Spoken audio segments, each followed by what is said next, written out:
Governor Blagojevich has decided in his infinite wisdom, even though he's under tremendous investigation and has already been indicted, this would be a terrific time to appoint a new senator for the state of Illinois.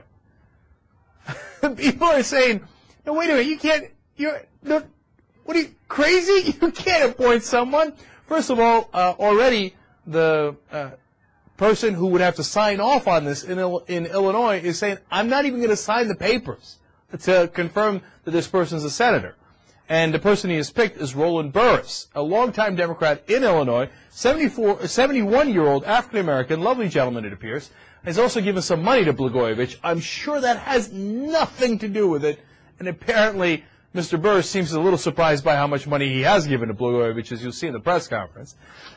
I am here to announce my intention to appoint an individual who has unquestioned integrity, extensive experience, and is a wise and distinguished senior statesman of Illinois. This man actually once was an opponent of mine for governor.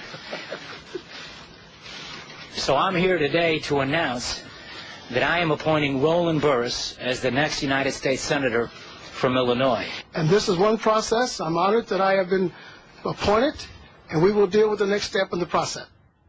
All right, next step in the process is the next question you got at the press conference. Let's continue to have fun. How long have you been in discussions about this Senate seat? Was it before or after the charges came down? Well, I had talked with the governor on Sunday night when he asked if he were to appoint me, would I accept, and my answer was yes. Mr. Burris, up till now, virtually every elected official in the state of Illinois has weighed in on the problems of the last few weeks. Do you believe Governor Blagojevich should continue in office, or would you feel that he should resign? I have no comment on what the governor's circumstance is. And as a former attorney general of this state, I know, and I think most of you all know, that in this legal process, you're innocent until you're proven guilty. Your law firm, your lobbying firm, you yourself personally have contributed well over, I believe it's $14,000. Is it that much? Yes. Wow, that's a lot of money for us. Did that play a role in your appointment? And should we suspect that it might? How much did you say? 14,000? Well, I got to check my records because I didn't think it was that much. Because we didn't have that much money to give to the governor. How much have you received in business from the state of Illinois, your law firm, your businesses, your colleagues, your affiliates in the last 6 years? And for me, from whether it's state of Illinois or anything. Oh, sure. We had that is, the consulting firm had a small contract. We had a contract with IDOT where we certified minority businesses, and we did a good job. And I think the law firm of which I'm of counsel, that was my son's law firm, and we received some bond business, and we were co-bond counsel as a minority firm, and they did a tremendous job.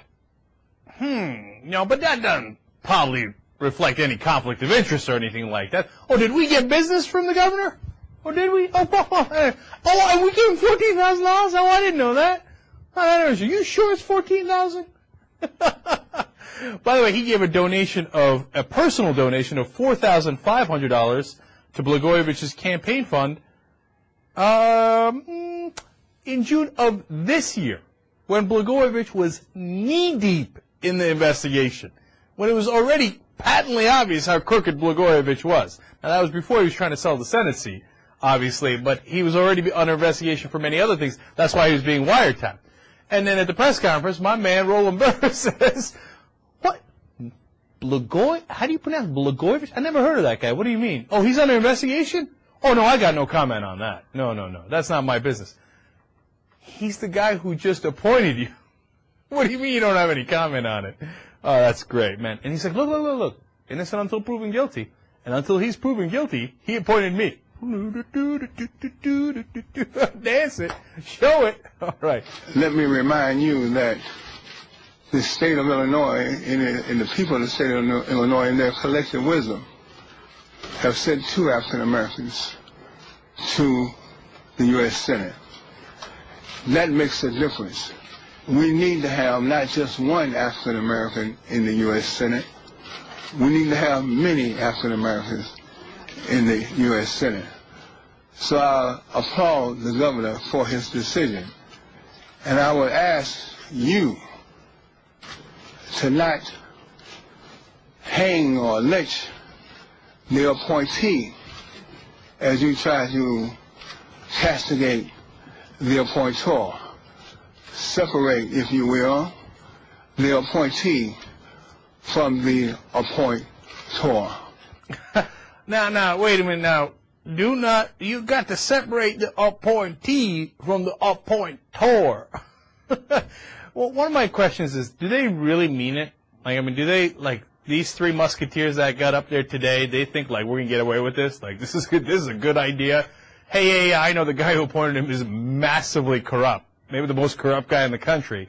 But we'll just separate the appointor from the appointee, and it'll all work out. Second thing is, man, they had to go and make this thing racial, don't it? I mean, that was interesting right there, what happened. And it's partly smart for Blagojevich to be like, look, here's a guy who's got my back to some degree. I'll point him and say, whoa, what are you going to do? You're going to attack a black man? Is that what you're going to do? Oh, that's not cool, man. That's not cool.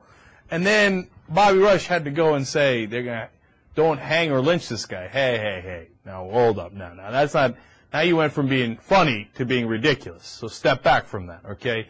Now, if he appointed a green dude, we wouldn't be happy with that. We would not be happy with he's a white guy, a black guy, an Asian guy, or a Pakistani. We don't give a damn, right? We care about the appointor. And by the way, Bobby Rush, man, geez and Lord mercy, you must have been in there for a while. We got to get some new blood. I could hardly hear that gentleman.